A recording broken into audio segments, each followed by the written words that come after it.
Gotta learn it all, Raichu! This Pokemon exudes a weak electrical charge from all over its body that makes it take on a slight glow in darkness. Raichu searches for electricity by planting its tail in the ground. Foul play or natural gift. The nervous system is capable of generating electricity throughout the entire body.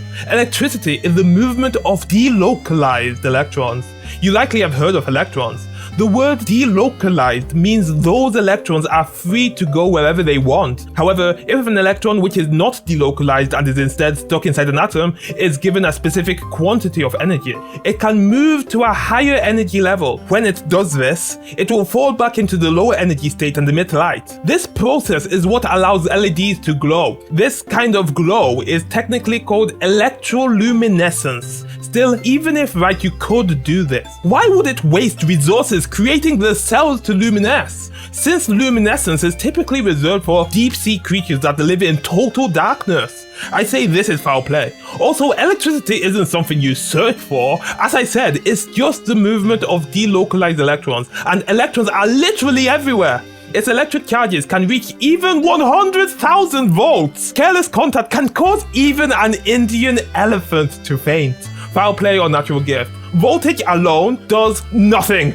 Think of voltage as a measure of the desire for electrons to go from place A to place B. The higher the voltage, the more they want to move. The key word here is want. The electrons won't do anything if there isn't a current. Think of current as the bridge between place A and B.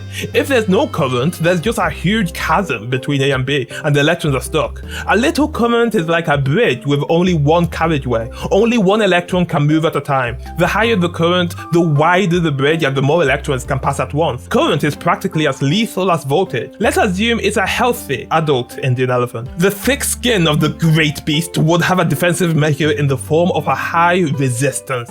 Think of resistance as speed bumps. The higher the resistance, the more speed bumps there are. A current of a few hundred milliamps would cause fainting. In humans, it would cause death because of our thinner skin and overall lower resistance. Although Raichu could sustain an electric charge for long enough to create a high current, it would surely kill itself in the process. Foul play. Because so many trainers like the way Pikachu looks, you don't see this Pokemon very often. Another reason might be because it's a bad Pokemon. Let's take a break by heading into the desert.